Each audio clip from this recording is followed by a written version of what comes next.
Maybe he may start to go, or go to start. Do not pass go. From Flint, Michigan, it's time for Tom Sumner's Worldwide Webcast. Tom Sumner's Worldwide Webcast is a variety show with music, comedy, and special guest interviews streaming live every Monday through Friday from 10 a.m. to noon on flinttalkradio.com.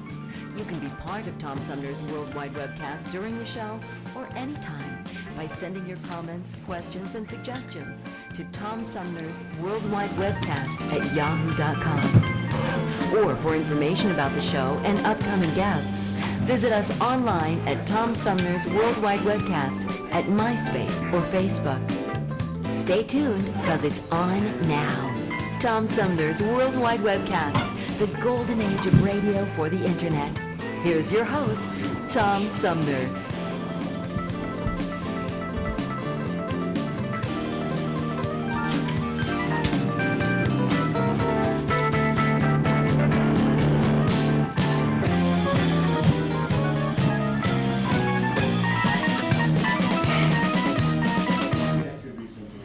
And welcome to the Worldwide Webcast, Take 2. I'm Tom Sumner, your host. Now, we're actually getting started a little bit late, but we'll make up the time at the end. So if you happen to stream this a little later on, the whole show will be up in entirety. Because one of the cool things about this show is that you can not only stream it live from 10 a.m. to noon Eastern Standard Time, Monday through Friday, but you can watch it anytime. And I am Tom Sumner, your host, Monday through Friday, again from 10 a.m. to noon Eastern Standard Time. And I'm joined by my co-host, the head gremlin himself, Hugh the Man, Hugh Russo. Good morning, Tom. Good He's morning. He's going to be one of the new characters for Jeff Dunham. Oh, yeah. He's going to come out with a new character, Hugh the Man. I'm just the right size to fit on his knee. There you go. There you go. Yeah. But, Good morning, Flynn, and good morning, world. Here we come. That's right. Look out, world. Here we come. That's right. We're going to be bringing you a big broadcast each and every day with lots of fun stuff. In fact, I think today we have some gremlins in the studio here at flinttalkradio.com, courtesy of our special guests who we'll be talking to in just a little bit, Beverly Rydell and Kathleen Tedson. But you can call her Kat. Kat and Bev. Yeah. That's right. Or Bev and Kat, depending on which way they sit. And I think the proper terminology, Tom, is that our gear is not infested with gremlins. It's actually become haunted. I think you might be right. In any event, they I got to know these ladies about a year ago or so. I interviewed them for my morning show over at Kettering on WKUF off the cuff. And I discovered that they write travel books, but not just any old travel books, although they started out that way. They ended up writing a book called Haunted Travels of Michigan, and then they have expanded on that, and they've become actually quite knowledgeable about things that go bump in the night. I'm curious. Have they ever stayed in room 1408? They have? No. No. All right, but they know what I'm talking about. Okay. Anyway, they do have a website, and we'll get into all that. We'll talk about their book and their travels and some of the places you can go to check out things that go bump in the night, if you will. Usually it's my wife's knee into my back. Boy, there was a whole bunch of stuff going bump in the night last night. Oh, yeah. What's all the political turmoil going on? Holy Democrats smokes. are dropping like flies. I don't understand. John Cherry dropped out of the Michigan gubernatorial race, and then a little further away, I think it was Colorado's governor, Tiller, I think is his name, said he won't run for re-election, Democratic governor. And Brian, now I'm not going to be, Dorgan or something from, is it North Dakota? Could be. It is North Dakota. Okay. And anyway, he's a Democrat who's not going to run for re-election to the Senate, which is tough for the Democrats because North Dakota generally is a pretty conservative state. So there's a pretty good chance it's going to go the other way. And then the biggest name of the pack was Chris Dodd from Connecticut, who has decided not to seek his 6th term in the U.S. Senate. So a real blow for Democrats actually overnight. I don't know. Then there was the guy whose Social Security, they froze his Social Security check. Did you hear about this guy? No, tell And he us. goes into he walks into the federal building in Las Vegas and just started shooting people. Oh my goodness. And turned into practically an OK Corral type shootout with police. He killed one security guard. In the casino. No, not a casino. The federal building. Oh, the federal He went building. down to the Okay. Social Security office to take him out. Yeah. Because of a reduction to his Social Security payments. And anyway, he killed a security officer and then wounded a policeman who is okay and doing well before a policeman finally shot him in the street. Killed him. You won't be able to cash his check now. No, probably not. That's, all this. Maybe he's got some friends that'll go by the mailbox and pick it up and cash it for him every once in a while. Yeah, that happens a lot. Yeah, it does. I'm sure they'll still have him as a registered voter, and he will be putting his X on the box in the next election anyway. But, yeah, it's all got me kind of scared, Tom. Maybe I'll not run for anything this year. Yeah, I'm going to drop out of the race. Okay. The human race. No, I'm just kidding. Anyway, we have a lot of fun here on the broadcast, and as I mentioned, we're going to be talking with Kat and Bev coming up in just a little bit. And tomorrow on the broadcast is going to be really wild. I heard you talking about wearing your skates. I know you were talking about the ice outside. Yeah. But this is a different kind of skates altogether because we have the roll- Mid-Michigan Derby Girls. Otherwise known as the roller derby queens. There we go. Come on and whip it. The roly what? Be careful what you say there, pal.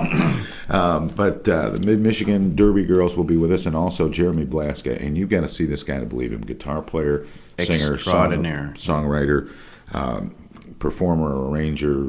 I mean, he is really a fine musician, but his performance is so unique that I really wanted to include it on our first week of shows here on flinttalkradio.com because of the visual element, because you have to see it to believe it. It's absolutely amazing.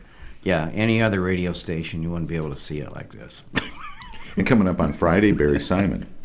Barry Simon, who heads up the Home Builders Association of Michigan. Am I making too much noise with the card here? I'm doing it on the pad. And this is where we have everything all planned out. But And we as you can't can see what we're doing. There's absolutely nothing on And it. there's So- nothing on the monitor screen over there either that we can see. Well, we can see the Flint Talk Radio logo. There's something going on. Okay. So that's all good. Anyway, did you happen to watch the bowl game last night? I did not. Okay. I did not. But- But I did hear something that you're some talking- people would like to see playoffs now because of the teams that won. They didn't think they should have been the ones playing each other. Oh, it's yeah. It is not acceptable the way it is. It's kind of like watching Congress work. Yikes. Yeah. Well, you know what they say. There's two things you don't want people to see how you make them. Laws and sausages. Yeah. Yeah.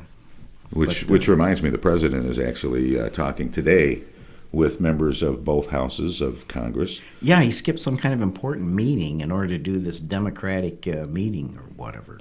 Well, he's got to do the reconciliation on the health care bill between the two versions, the one in the Senate and the one in the House. So he'll be meeting with those people today. He also talked a little bit about Homeland Security, and apparently Or lack of. crack Homeland Security team, in the president's words, failed to connect the dots. Mm-hmm. Well, that sounds like grounds for firing somebody.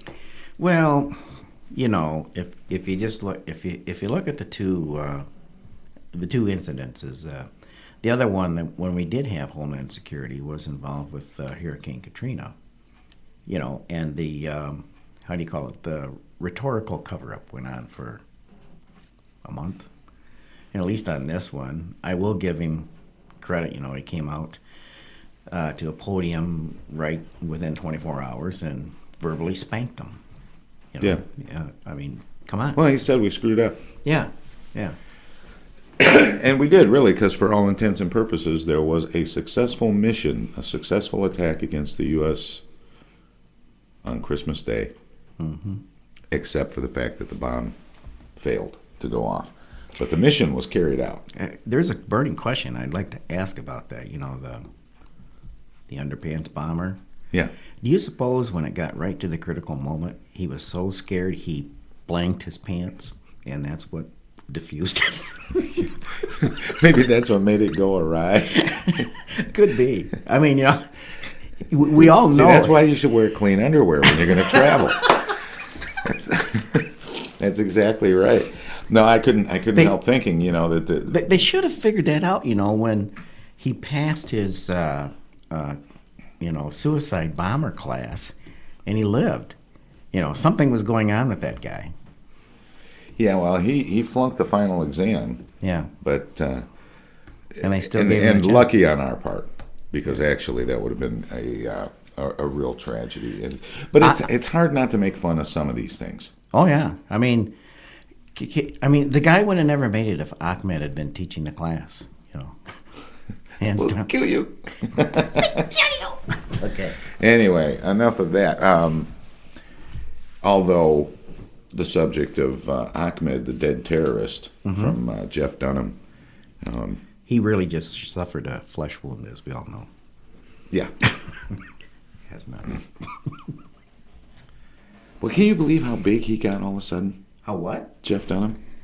How popular he's gotten just within the last year or two? He's been great. I mean, the thing about Jeff though is like all great artists, it's like, when he has his specials on TV, you can watch the same special over and over. It's and Well, ever since he created that character, Ahmed, the dead terrorist, it kind of took off. You think? well, it exploded. Yeah. I don't know. His career just blew up. Mm-hmm. Ahmed, dead terrorist, blew up, exploded. Okay. All right. Anyway, speaking of Ahmed, the dead terrorist, we're going to be talking about all kinds of things related to dead people, or as some people refer to them, Chicago voters. Yes. Touche. I see Chicago voters all the time. Anyway, we are going to be visiting with the ladies who wrote Haunted Travels of Michigan and several other books about travel and about things that go bump in the night. We're gonna get into it and talk about some of the places they've been, some of the things they've experienced, and some of the things that they've written about when we visit with Kathleen Tedson, a.k.a. Kat, and Beverly Rydell, a.k.a. Bev, Yeah. with Tom and Hugh. We got all these one-syllable names going on here. You have to be. Yeah, start a law firm or something. Anyway, we're going to take a short break, and when we come back in just a little bit, we'll have Bev and Kat join us at the round table, and we'll get into haunted travels of Michigan and everywhere else.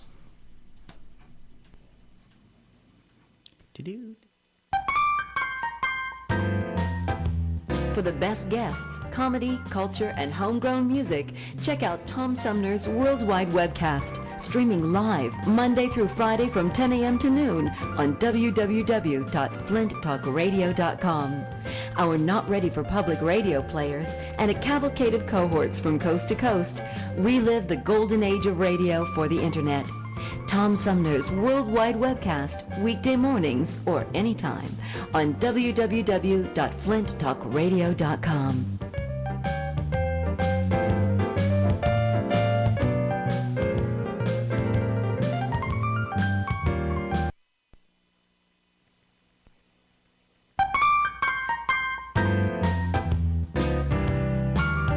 When you support your community radio, it says something very special about you.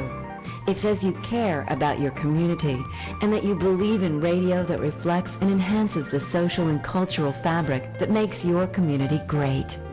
When you become a sponsor of Tom Sumner's Worldwide Webcast or www.flinttalkradio.com, you cast a vote for a favorite show and support the growth of this greatly needed webcast service from the Flint community. To find out more about how you can support the growth of this important community asset, visit www.flinttalkradio.com or email Tom Sumner's Worldwide Webcast at yahoo.com. Support Tom Sumner's Worldwide Webcast. It's your community and your community radio.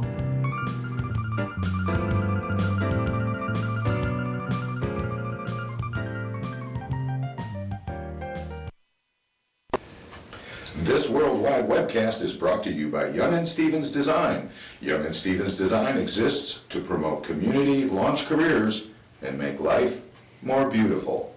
George, what do you think about having Young and Stevens Design help plan our wedding? They're not interested in weddings, Gracie. They're business consultants. But I heard they specialize in non-traditional weddings. Where did you hear that? I don't know, but I saw pictures on their Facebook page.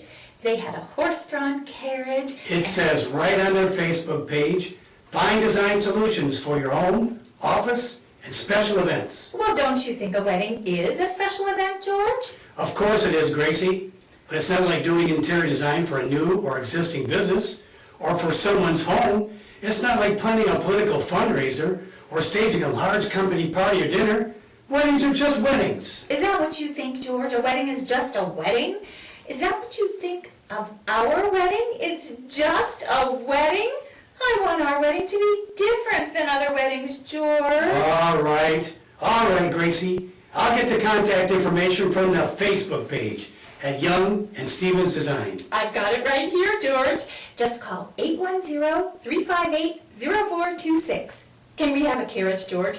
I'm so excited. Call him right now. All right, sweetheart. What was that number again? It's 810-358-0426. Hurry. Hurry. All right. I'm so excited. All right. Now, where did I leave the phone? Oh. Make your life more beautiful with Young and Stevens Design. Find design solutions for your home, office, and special events. Look for Young and Stevens Design in Flint, Michigan on Facebook.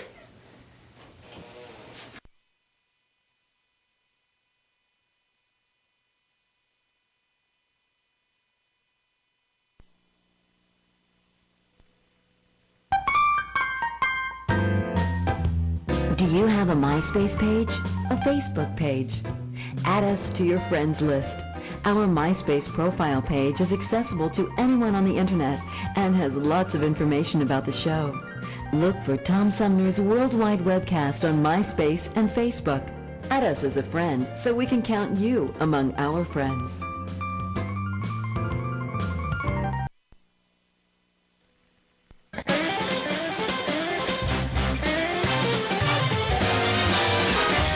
Welcome to this presentation of Tom Sumner's Worldwide Webcast Comedy Spotlight on www.flinttalkradio.com. This cat's on a hot tin roof, drinking that whiskey, 96 proof. Don't need no doctor. I worked as an accountant for about 2 years in Chicago. I got a degree in accounting, went into the Army during the Korean War. Remember that one? And, no benefits. And I have held close to 30 separate accounting jobs in 2 years, which is like 3 weeks at each place, you know. I found one thing is true, that they always put you through an orientation program. You spend 1 week learning all the problems you're going to have to face in this new job. But invariably, after the week in orientation, the first problem you run into, your first day on the job, was never covered in any of the sessions. Now, with this kind of prologue, this may seem kind of a jump. My favorite movie is King Kong, the monster movie. This is the greatest monster movie ever made, and the biggest scene, of course, the one you all remember from King Kong, is when King Kong climbs the outside of the Empire State Building. All right, now putting these two thoughts together.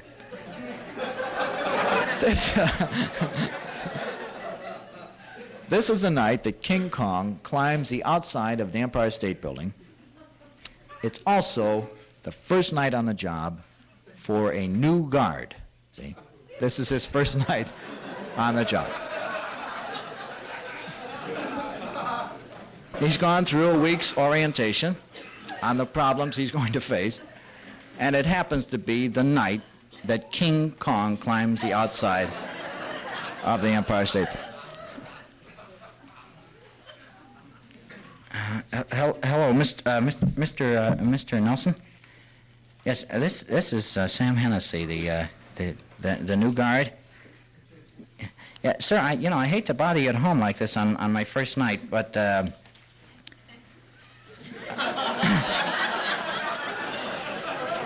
See, something's come up, sir, and it's not covered in the guard's manual. Yeah, I looked in the index. Yes, sir. I looked under unauthorized personnel and people without passes and apes and apes' toes. Apes and apes' toes. Yes, sir. There's an ape's toe sticking through the window, sir.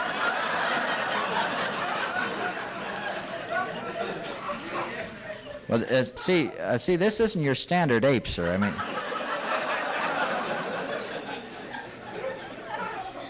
he's between 18 and 19 stories high, depending on whether there's a 13th floor or not. Well, sir, I'm sure there's a rule against apes shaking the building. There is, yes. So I yelled at his feet. I said,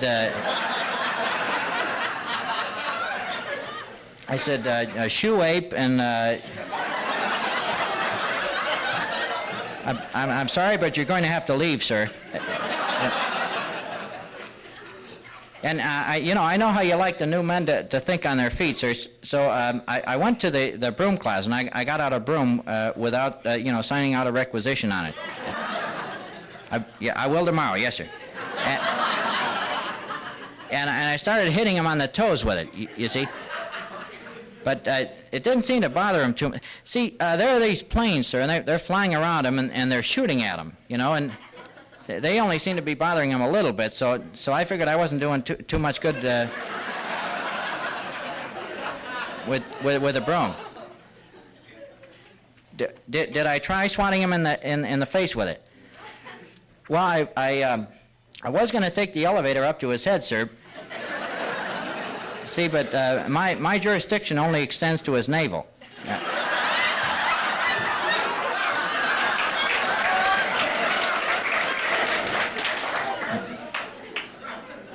You don't care what I do. Just get the ape off the building. This may complicate things a little. He's carrying a woman in his hand, sir. I don't think she works in the building. No, sir. Well, see, as he passed by my floor, she had this kind of negligee on, So I doubt very much if she was one of the cleaning women, you know. Well, sir, the first thing I did, I filled out a report on it. Well, I don't want to give the building a bad name either, sir, but...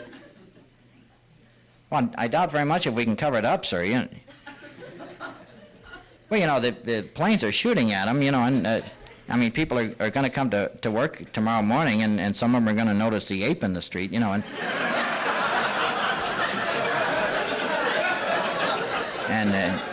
and the broken window, and they'll start putting two and two together. I think we're safe on that score, sir. I doubt very much if he signed the book downstairs.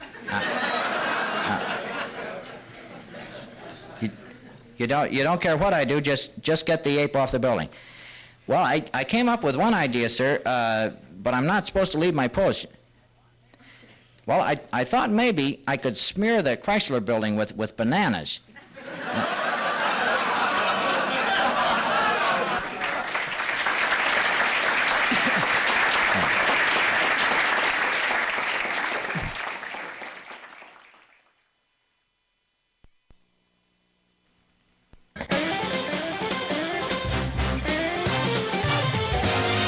This was another comedy spotlight on Tom Sumner's Worldwide Webcast at www.flinttalkradio.com.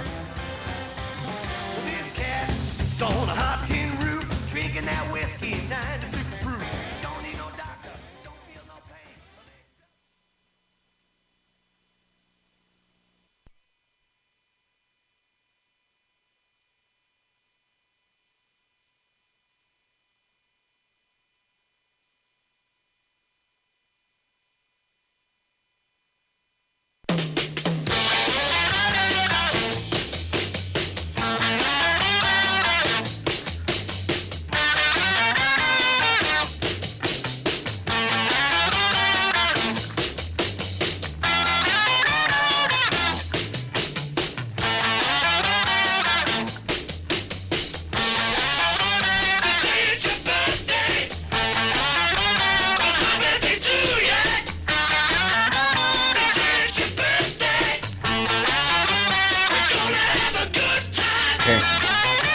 Well, famous birthdays for today, January 6th. Born in 1412 was Joan of Arc, French national heroine. In 1955, Rowan Atkinson, Rowan and Martin, suck it to me, suck it to me, suck it to me, right? No, No? I don't think so. Well, it says comedian and actor. Well, it's Dan Rowan Oh, Dan Rowan. and Dick Martin. Okay, yeah. So I don't know. I'll move on. Rowan 19 Atkinson, I believe, is a British actor. I'm not sure okay, about that. okay. It has him listed as a comedian, too. But. All right, 1960, Nigella Lawson, chef and writer. 1981, Mike Jones, the rapper. Okay. I don't know what was inside the wrapper, though. Okay, on this date in history. If it's too early to go to lunch, have a Clark bar Yeah. while we're doing this. On this date in history, in 1066, Harold Godwinson was crowned King of England. In 1838, Samuel Morse performs the first successful test of the electric telegraph. And lastly, in 1912, New Mexico was admitted as the 47th U.S. state. And that's our birthdays for today, January 6th. Really? Yes. How about that? Hugh, I don't know what it is about Hugh, but he finds these ancient birthdays like Genghis Khan and Oh, yeah, that was great. We celebrated. You know what we had for cake? We had musk oxen soup. Really? Yeah, for his birthday. Now I celebrate. You know, I had on the other show, I had the folks from Bishop International Airport on for Wright Brothers Day, December 17th. That sounds appropriate. Yeah, and we just had peanuts. Did they charge you for them? No, it was before the new rates went into effect. And you can't bring them on. You can't bring your own peanuts on board an airline because they'll charge you $25 a bag. That's right.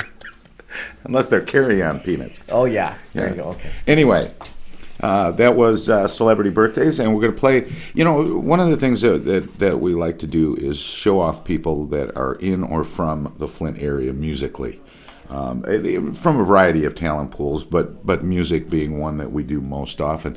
And Rosalind Lionheart hails from Flint. She and her husband Dave formed the duo Dave and Rosalind. They perform regularly in New Orleans and have become a big part of the Mardi Gras parade. They appear with Rex, who is like the oldest float character, this dragon dinosaur thing. Is his first name Tyrannosaurus? I believe it is. Okay. And That is old. yeah, that one has been there since, well, back in the caveman days.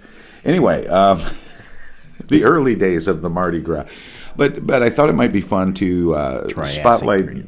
their music just a little bit and also set the stage for our conversation with Bev Rydell and Kat Tedson, who wrote the book Haunted Travels of Michigan. We're going to be talking about all kinds of experiences they've had and the things that they've written about in their...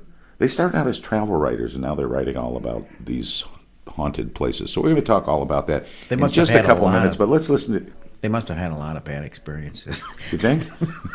Anyway, we're going to find out about some of those bad experiences and tip you to where there are some fun places to go that might be a little different than the usual destination. Most people go to Aruba or, Hawaii or Paris.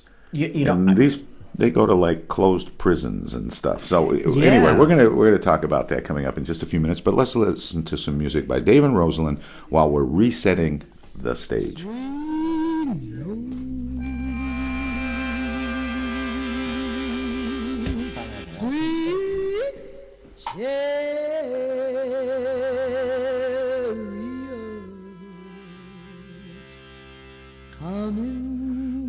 Coming for to carry me home, sweet Lord, sweet chariot,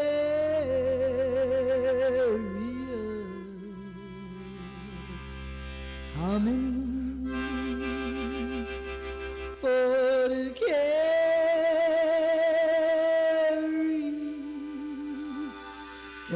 me home.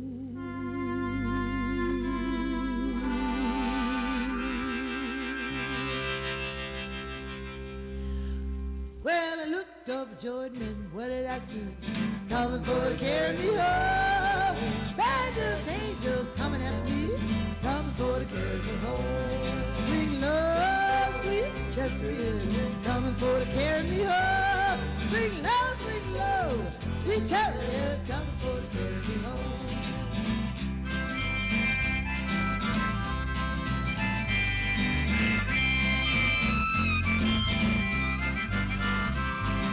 Sometimes up and sometimes down, coming for to carry me home.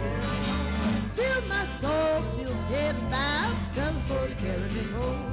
Swing low, sweet chariot, coming for to carry me home. Swing low, sweet chariot, coming for to carry me home. My mother's there, my father's there too, coming for to carry me home. If I live right, I'll be there too, coming for to carry me home. Swing low, sweet chariot, coming for to carry me home. Swing low, sweet chariot, coming for to carry me home.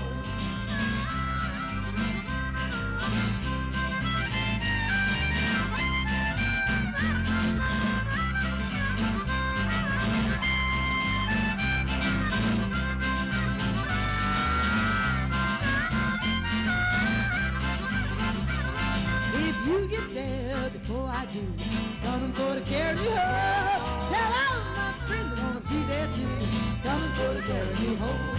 Swing low, sweet chariot, coming for to carry me home. Swing low, sweet chariot, coming for to carry me home. Swing low, sweet chariot.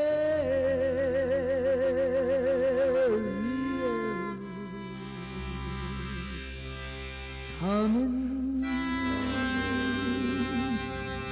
for to carry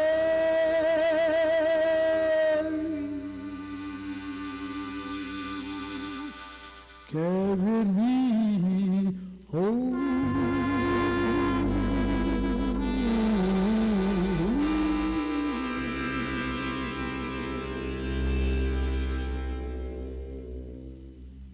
I don't know. But we are back live, and the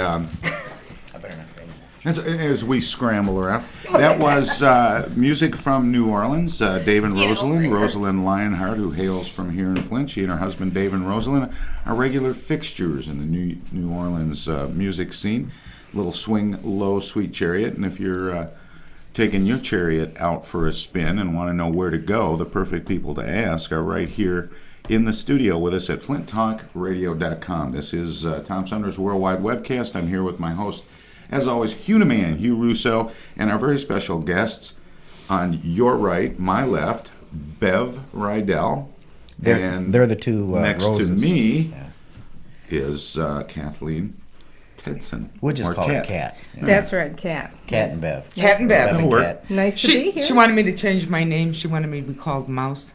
But I wouldn't allow that. Kat, that's not, it's not appropriate, Bev. It's just No, not. it's not. No. Well, there'd be too many games and you wouldn't get any work done. I know. But speaking of work, now when I first met you, you had just come out with a book called Haunted Travels of Michigan. Right.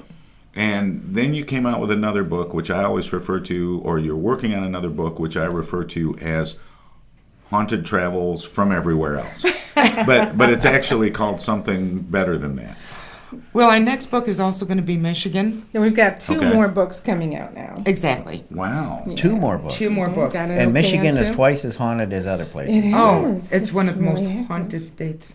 Yep, and the second book, we're still working on the title. One of the titles we're throwing around is Michigan Ghost Hunter.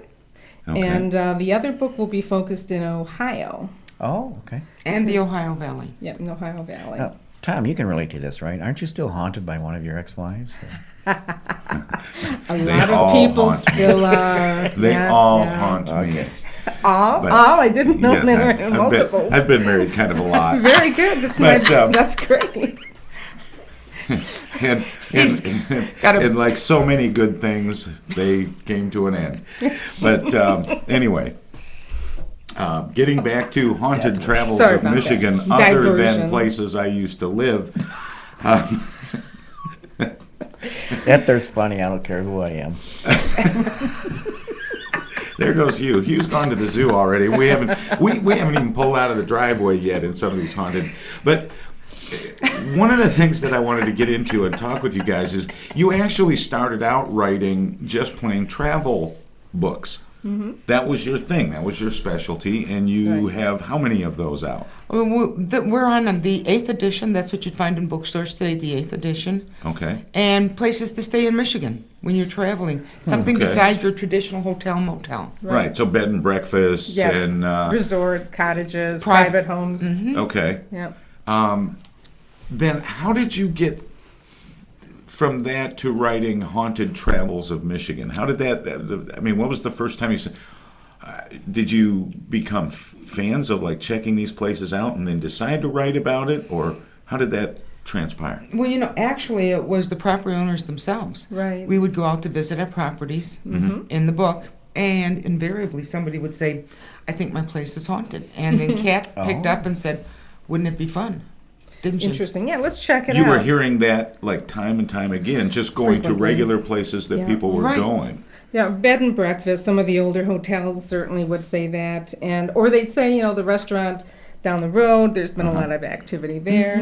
So they had to tell you. I mean, you couldn't pick it up from the bloody sheets and the knife in the basin, right? Well, that helped. But we just thought it was a rough night for one of their guests. Yeah. Somebody didn't pay their bill.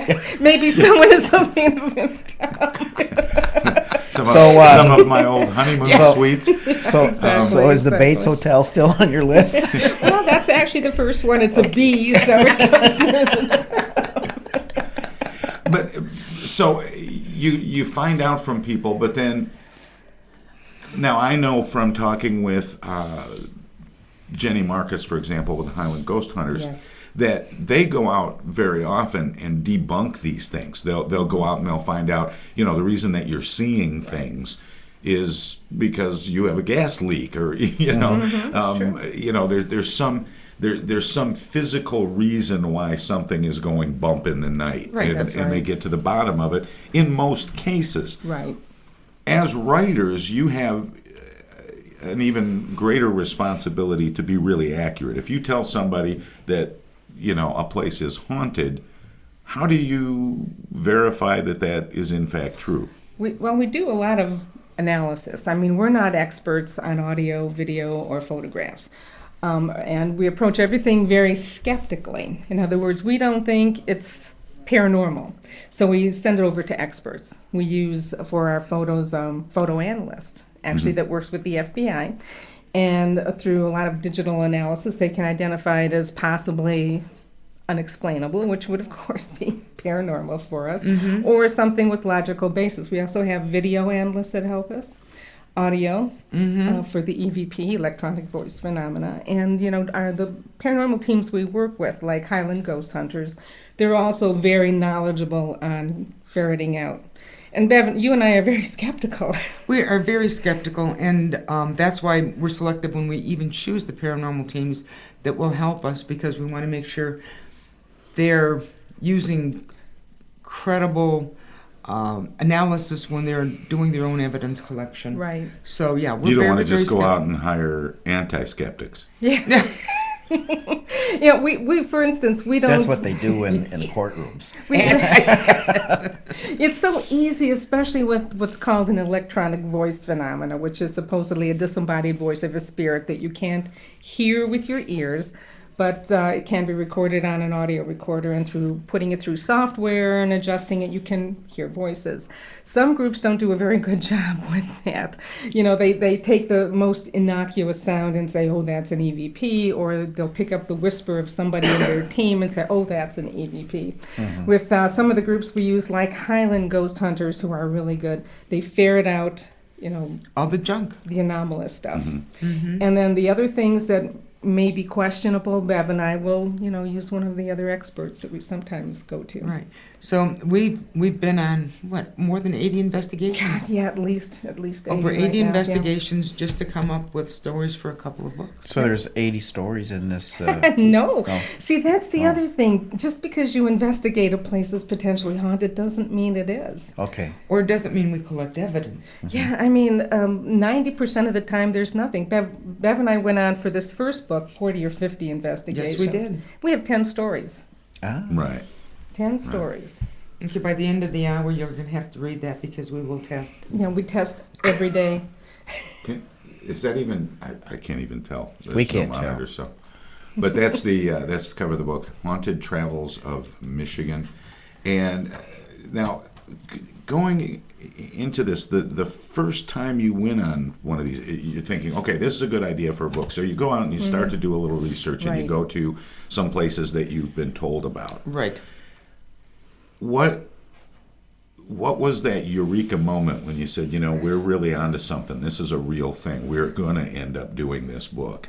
Well, for me, it had to be with Highland Ghost Hunters. We were at a restaurant in Detroit, which is this incredibly beautiful mansion and has had years of reputation as being paranormally active. And that's when I actually got that feeling. You hear people say, I got this strange feeling, and I always thought it was, bogus, overactive imaginations. And I actually felt something strange. The Whitney restaurant. The Whitney? You Yeah. want to mention that? Yeah. We've The Whitney we've talked restaurant. about. Yeah, the we've Whitney- talked it on air Yeah, before. we've And talked about when I had this feeling, we never account personal feelings as evidence, but we actually recorded an EVP at that time that said, I am still here. And then Bev had some responses as well. Right at the Whitney, we had, I was downstairs asking if they could give me a sign, and they knocked on the wall, directly relating to my request. Now, how do you ask someone in another, like in the ethereal plane? Dimension. How do you ask somebody? Hey, give me a heads up. That's pretty much how you do it. Yeah. I mean, there's nothing special to it. You talk to them like you would talk to anyone else, and in fact, sometimes the best evidence or the best EVPs are collected when you're talking in a very conversational, normal tone. Yeah. I think it relaxes them. Now, what is the acronym EVP stand for? Electronic voice phenomena. Okay. Right. All right. Which is the Right. disembodied voice thing. Right. So, and we also at the Whitney caught a piano note, and we didn't know about it. We had Highland Ghost Hunters had one of their cameras set up on this floor that was very active, and we're looking through the audio, hours and hours of nothing, and the last 20 minutes before as we were wrapping up for that Right. evening, I'm there in the room by myself at that point, and I'm watching the screen, and this piano note sounds, and nobody is on the floor, and I'm thinking, what? So we went back, and I listened to it again and again, and it's like, good gravy, where did that come from? And then we were able, through research, because we do a lot of research in our books, we're able to identify experiences that happened in the family to the importance of the piano in that house. And there was a very significant event that occurred after the father had passed away, with one of the older daughters playing the piano, and it just fit together. And that's when Bev and I started saying, "Good gravy, this is strange." Right. And then at that bed and breakfast in northern Michigan, out at Harrison, we captured a video of a carriage moving. I was there for 4.5, 5 hours. And I've got my video recorder on the end of the evening, right? And we just tell Now, them. this was an actual, real-life, three-dimensional carriage. Yeah, It was. A baby It was carriage. a baby This wasn't a carriage. specter carriage that came through the room. No, This it was was an a- actual. It was. And 4.5 hours it sat in that location. It was in a basement, no windows, no air movement. And one of the members of the team, it was actually Dan Bruner, who's a sensitive, a very, very good sensitive, was telling the spirit to move the carriage. And it actually began to move all by itself. I was there. I know there were no wires or no strings, and there certainly was no air current. And I captured that on video. That's in our book and on the website. And that's, I think, our defining moments when we realize there's something we don't understand going out there. We're not sure what it is, but it's paranormal. Is it with the way you described that scenario, Yeah.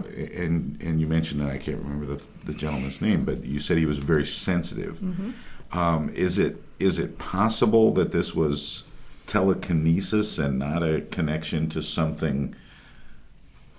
You know, if he's that sensitive, you know, was it his power or some power from beyond? Well, that's a good question. Dan has never, we've worked with Dan a few times, he's never moved anything before. And he's now in another state, and he's working with another group, and to our knowledge, his presence has never moved an object before.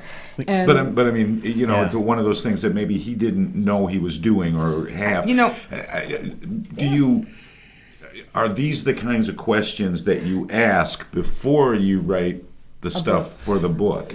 there's no way to validate that. Sure. We know that Dan never moved anything before. right. So we wouldn't be able to do it after the event. Dan said to Kat, you know, did you do anything? And she said no, and Kat said the same thing to him. Right. You know, did you do anything to make it move? He said no. We did check the level of the floor. Yeah. The level of the floor had no effect on the carriage moving. And I guess the other thing that was curious is this was actually the second year of investigation. We had investigated there a year before, and with another group. So Dan didn't even know that this area was defined by the first group as having had some paranormal activity. And in fact, we captured EVP in this very small room before a year ago. So when we got into this place, that was one of the first places Dan went all on his own. We didn't tell him where we were even going. And he went into the section of the basement, and he said, there's activity here. And that's why the carriage was set up. And That's his sensitivity. He can. Then in the follow-up to an episode like that, you then go out and try and do some research and find out what the significance of that phenomenon would be. Right. And that's when you make a determination that you've seen something that is connected to some past event or someone who has passed on, and how that's connected. Exactly right. You know, when we can connect history, like Kat said with the Whitney restaurant, when we're able to connect history to an action that took place, it just makes it so much more significant for us. Right. And we don't always do that. And the carriage, we're still not exactly sure, except it's believed to be the spirit of a young boy. A boy who was involved with some sort of religious activity, and the terracin was used for Chautauqua, which was a religious movement that took place in the 1800s and early 1900s. And we also, at that same hotel or that same bed and breakfast, captured a very killer voice. We asked in the dining room, for instance, which is another active area of the place. We asked, why are you here, to the spirit? And what did they respond? 7-Eleven was closed. That's right. Oh my goodness. So this was a fairly contemporary It was ghost, I'm guessing. very hip, yeah. Very Really? hip. On a more serious note, what the spirit actually said is he gave us a name. It was a male voice, and he said Abbey Sweet. And we were, in fact, able to trace an Abbey Sweet from Europe, coming across to Canada to the United States, moving to Lebanon, Indiana, where Lebanon, Indiana is where the person who eventually bought the Terrace Inn lived. Yep. And we did this through family correspondence, just a lot of different research with the family. And she said she was working for a wealthy man in Lebanon, Indiana. And then suddenly she writes her family and said she is going to work at a luxury hotel in the religious camp in Michigan. And the Terrace Inn was a luxury hotel at that time. And Still that was nice. still very luxurious bed and breakfast or inn. And that was the last her family heard from her. She was Abbey Sweet was heading up to the hotel. That was the last they heard from her. What is Tom? What's Tom doing? He hears walking above him in the haunted room above us. He believes this place is active. Really? Yeah, he thinks it's Well- very haunted. Now, is there any significance about the age of a place to its likelihood to retain? We had thought that way. We had thought we did. We had thought that way, and I think maybe age is relevant in the fact that so many more life experiences have occurred in the building. If it's 100 or 200 years old, but it doesn't have to be necessarily a 100 or 200 year old building. No. Are there hot spots? in places? An area, a room, a level where it's more likely to collect that kind of energy, where you're liable to pick up these kinds of experiences. You mentioned a dining room. Mm-hmm. It would seem like there are a lot of family gatherings and a lot of energy that would be in that area. Is there any consistency to that, or is it Not different really. from case to case? Not really, not that we're aware of. I think sometimes it may be dependent on when a particular event occurred in a home. Mm-hmm. If perhaps, let's say, someone passed away tragically in a bedroom, then perhaps that bedroom could be active. It's also said that sometimes the spirit will go to the quietest place in a home. That's why a lot of times basements are attics. Yeah, that's why they identify those as potential. Would that might be more appealing to children than looking for solitude? No, I think not they say necessarily. spirits in general Okay. prefer quiet, and they retreat to those areas. And I don't hang out in the basement too much, so it's pretty quiet in my house. Is it, like, for example, you say that spirits look for quiet places, so they're less likely to be in the areas where there's a lot of, like, Traffic. noise Not and always, activity. not always, but sometimes. But would that be true if, like you mentioned, some sort of a tragedy in the bedroom, somebody hangs themselves in their Right. bedroom or in their bedroom closet or whatever? Is that the kind of, is that spirit going to stay there, or are you likely to find them hanging out in the attic looking through old photos or something? Well, that's where I'm going to be. I know that. Sometimes at I don't know. Sometimes at midnight he's in the kitchen fixing a sandwich. Writing Sandwich, postcards, sandwich. having a wonderful time. Wish you were here. Trying He to go has for to, that. because 7-Eleven doesn't deliver. A smoke, maybe a Yeah, cigarette. slip it out back for a cigarette, you know. Well, I don't think anyone really knows. I do believe a spirit can be in many areas. I think, it's not a single body like you and I are, and we can only be in one place at one time. I think there's a possibility that you could have a spirit because of the very nature of its energy being in several locations. At the same time. Possibly. It's never been recorded. Even though we did have that demonic that we investigated, which was pretty strange. Right, and she was in the demon or the spirits were in 2 locations. Right. Right. There was a woman not far from Flint, actually. Right. And her and her husband have a antique shop in Holly, and they have a home maybe 5 miles away. And so we investigated there with another great team that we work with, and that would be Mid-Michigan. Mid-Michigan Paranormal, Okay. led by Matt and Melanie Moyer. And the group split in 2. Half went to her house, Kat went to the house Right. with half the group, and the other half went to the antique shop. That's where I went. And we had some very unusual things occurring at similar times at both locations. Yeah, that'll Were be in the they next book. things that were connected to each Yes, other? Like remarkably. seeing the same Yes. person say the same thing Here's- in 2 here's- different locations Thought simultaneously? you'd never ask that. Here's the bizarre part. It was going to be a house cleansing because she was seeing Simple. these lizard creatures, which was identified as demonic, and terrified of that. So we had Mid-Michigan brought in A minister. and to do a house cleansing. And it turned into what's called a deliverance or an exorcism. Now, I've never witnessed that. And I'll tell you, I've seen stuff on TV, but it's not anything like TV. And it's physically overwhelming, not just for the person going through it, but for those of us watching. And she was this wonderful young woman, a young mother, and she changed during this deliverance. And at one point, the Reverend put a Bible next to her, just gently laid it on her. And her face literally changed. It literally changed. And she went into a trance, and he said, "Who am I talking to?" And she came up with this bizarre name. It was just this name. And she snapped out of it shortly after that. And we asked who this person or this name was. She had no idea she'd even said it. And what happened with you guys and the We were in antique the shop? antique shop, and at almost identical times to her calling out that name, we collected an EVP in the basement of the antique shop that was the same name. And it's not like Harry or No, John or it was, Jesus. It was Piana. It's an unusual It wasn't name. Linda Blair. That was Piana. I mean, pea soup. No. Yeah. It was pea soup. I mean, who is Piana? How often do you hear the name Piana? And that's Exactly. what we heard in the basement. And while the exorcism was going on, also in the antique shop, we collected an EVP that said Satan. And strangely enough, the thermometer gauge in the antique shop went up to 66.6. Which is the And- sign of the Really? devil. Yeah. And stayed there for, I'd say a good 5 minutes.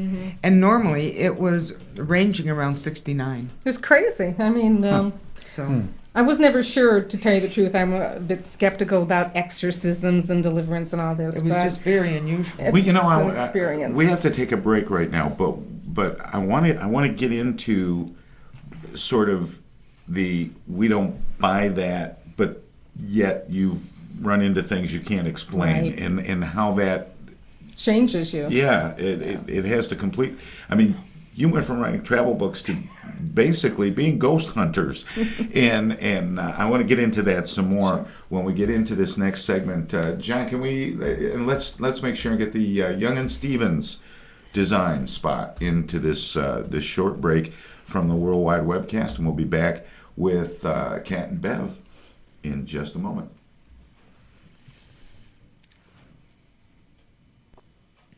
This Worldwide Webcast is brought to you by Young and Stevens Design. Young and Stevens Design exists to promote community launch careers. This Worldwide Webcast is brought to you by Young and Stevens Design. Young and Stevens Design exists to promote community launch careers and make life more beautiful. George, what do you think about having Young and Stevens Design help plan our wedding? They're not interested in weddings, Gracie. They're business consultants. But I heard they specialize in non-traditional weddings. Where did you hear that? I don't know, but I saw pictures on their Facebook page. They had a horse-drawn carriage. It says right on their Facebook page, find design solutions for your home, office, and special events. Well, don't you think a wedding is a special event, George? Of course it is, Gracie. But it's not like doing interior design for a new or existing business or for someone's home. It's not like planning a political fundraiser or staging a large company party or dinner. Weddings are just weddings. Is that what you think, George? A wedding is just a wedding? Is that what you think of our wedding? It's just a wedding? I want our wedding to be different than other weddings, George. All right, Gracie. I'll get the contact information from the Facebook page at Young and Stevens Design. I've got it right here, George. Just call 810-358-0426. Can we have a carriage, George? I'm so excited. Call right now. All right, sweetheart. What was that number again? It's 810-358-0426. Hurry. Hurry! All right. I'm so excited. All right. Now, where did I leave the phone? Make your life more beautiful with Young and Stevens Design. Find design solutions for your home, office, and special events. Look for Young and Stevens Design in Flint, Michigan on Facebook.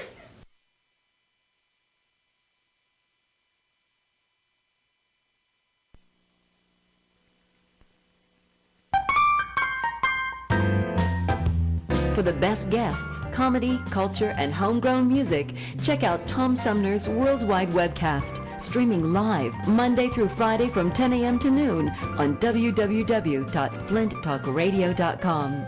Our not ready for public radio players and a cavalcade of cohorts from coast to coast relive the golden age of radio for the internet. Tom Sumner's Worldwide Webcast, weekday mornings or anytime on www.flinttalkradio.com.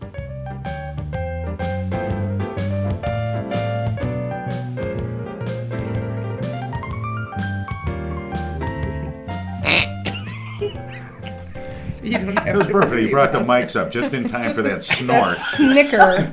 that You know, again, I come to Hugh. think of it, I could use a snort myself.